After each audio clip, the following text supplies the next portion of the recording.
If I had to select my favorite Fire Emblem game purely based on story, it'd be a tie between Genealogy of the Holy War and Thracia 776.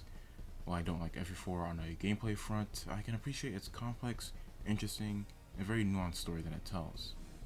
And FE5 only adds on to what FE4 establishes and adds even more lore dumps that make the Judgral so unique. What I love about both of these games is how not only do they build off of each other really well, but their narrative and the way it's conveyed in both titles is just brilliant. I love several other Fire Emblem games, like Binding Blade, Mystery of the Emblem, yes, so that's Mystery of the Emblem, and even the Tellius games too. But no other FE game has quite managed to make me feel like I'm spectating a war that's constantly shifting and having dramatic turns left and right. And that's saying a lot because pretty much every FE game succeeds in immersion really well.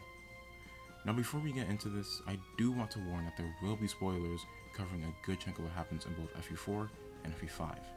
So without further ado, let's get into the specifics of why Judgral, in my opinion, is the best FE continent. Starting with FE4, there's a big thing I noticed with the nationalities of this game. They all have a very consistent element to them. Just like with the Thracians, you'll start to notice they have very long hair, black clothing, crimson red armor, and often carry lances as their preferred weapon. And if you look hard enough, the fact that both the North and Southern Thracians are basically dressed in the same way kinda hints that before the separation, they all had some kind of dress code that they'd follow even after the falling out they had in FE4. This sentence I just said, by the way, isn't even fact. It's my own conclusion that I've drawn from what I know about the lore. And that's another thing I love.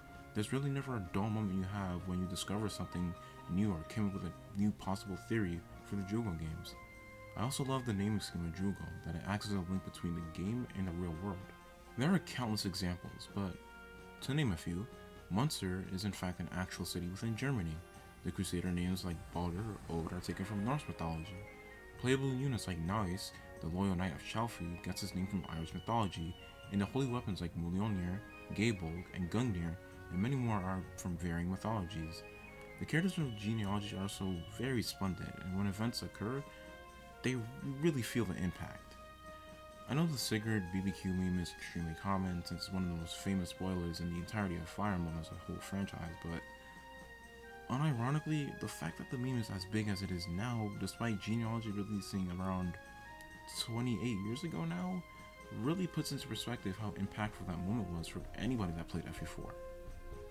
I'm not really a Gen 1 type of guy, but the Gen 2 cast is probably my favorite FE cast. It's something about them ranging from their designs to their personalities that always make me think, wow, these guys are really cool.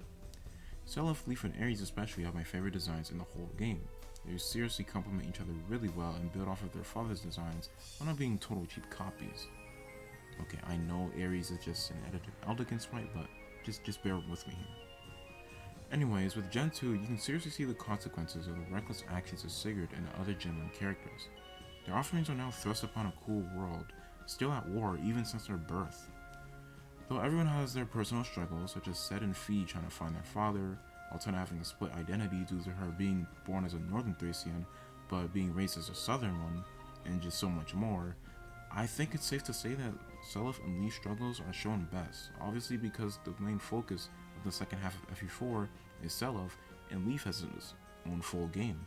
Throughout the story, you will see Seliph consistently desire to avenge his father while struggling with being a leader, even with guidance from Lowen, and also finding the truth in many aspects, such as Julia being his half-sister due to Arvis having children with Sigurd's wife, Deirdre, after killing him earlier. Yeah, I know, this game has quite the grim tone, but that's another thing I just love about it. Leaf is in a similar boat.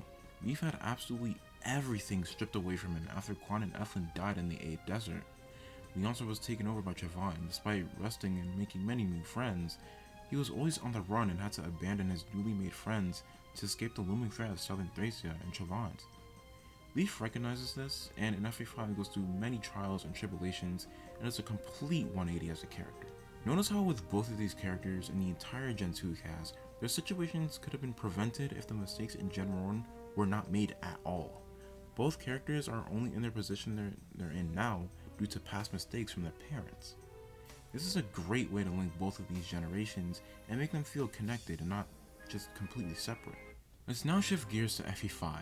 The game still retains that link between Gen 1's mistakes and the price Gen 2 must pay for them, but if anything, it's even more prevalent here. You actually get a look into the sinister human sacrifice the Lobster Cult is performing, with actual child NPCs being seen imprisoned in Munster when Leaf gets taken there after being fooled by Rajik, one of the major villains. For basically the first quarter of the game, after Chapter 3, it's just straight up escape. Leaf and his small company of his cellmates in a manga group bust their way out of jail, make their escape, and make some reunions along the way.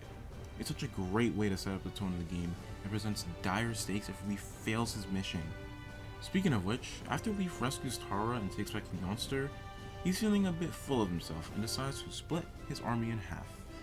And as you can probably foresee, this costed Leaf a lot.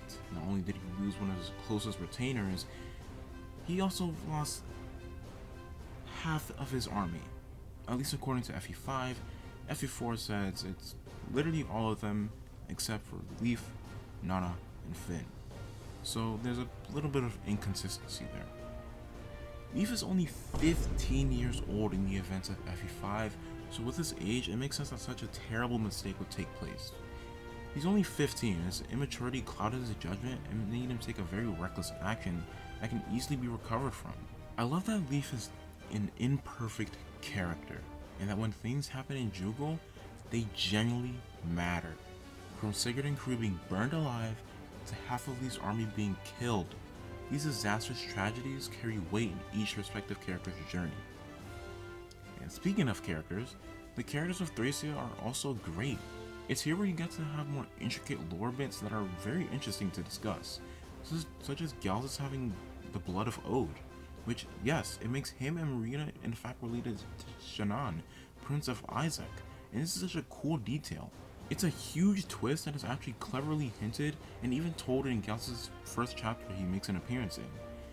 When the Munster soldiers would discuss about Galzus' old blood and his relation to Shannon, it would make it very hard to believe for the player. There's a random mercenary related to Shannon? No way! But later in chapter 15, Mareeta being able to learn Astra proves that yes, they have old blood. Astra is a technique that's unique to those with old blood and those in the Kingdom of Isaac. Another example is around the climax of FE5. Finn feels a familiarity with Abel's appearance, and if you connect the dots, it's clear that Finn is referring to Bridget, the archer that lost her memory without the bow of Uller, Ufel. With this fact in mind, Abel, aka Bridget in this case, denies that she is Bridget. Yeah, so you remember how Camus or Camus or however you wanted to pronounce his name has several different aliases such as Zeke and Fire Emblem Guidance / Echoes, or Sirius and Mystery Emblem, or New Mystery of the Emblem. It's a similar case here, but it's done a little bit in a unique way. I seriously appreciate the fact that there's at least some Gen 1 characters that survived, even with the Valhalla Massacre. And speaking of Gen 1, let's talk about Beowulf. He's a mercenary for hire in FE4's first generation, pretty standard stuff. But things get a little interesting in FE5. In this game, Nana's brother, Dearmud, joins late into the game and comes with a Beowulf sword. What a nice callback. The sword can be used only by Dearmud and Nana, which implies that Beowulf is the father of the two siblings. But that's not all. Along with these two, Fergus, one of Leaf's cellmates, can also use the Beowulf sword. Why? Well, while it's not explicitly confirmed, it's a heavy implication that Fergus is the bastard son of Beowulf after an affair. It makes a lot of sense when you look at Fergus with Beowulf. They look roughly similar, have almost the same personality, and otherwise, how would Fergus even be able to use the Beowulf sword in the first place? And the last point I want to make for this video is that FE5 happens simultaneously with FE4. It focuses on Leaf's journey, and with how FE5's maps are, you might feel like FE5 is relatively huge. But the kicker here is that almost the entirety of FE5 takes place in Chapter 8 of FE4, and the latter part takes place in Chapter 9. So looking at the entire continent of Judgral, FE5 barely scratches any other regions besides the Thracian Peninsula. It's not an adventure as grand as Sigurd's, who went pretty much all over Judgral. It's much more self-contained than both Gen 1 and Gen 2 of FE4, and that's one of my favorite facts of FE5. In fact, there's an entire video that breaks down Leaf's journey utilizing the FE4 Chapter 8 and Chapter 9 maps. You'll even see tiny landmarks being magnified by FE5. It's a perfect representation of the scope of each game that it's dealing with. And that is why FE4 and FE5, in my opinion, again, have the best storytelling and lore in the Fire Emblem franchise. I'm sorry if this came off as just mindless rambling. In truth, this was completely unorganized, and it was really just a love letter to why I love Judgral in its story and its lore and etc. Anyways, I'll see you all in the next video. Ciao.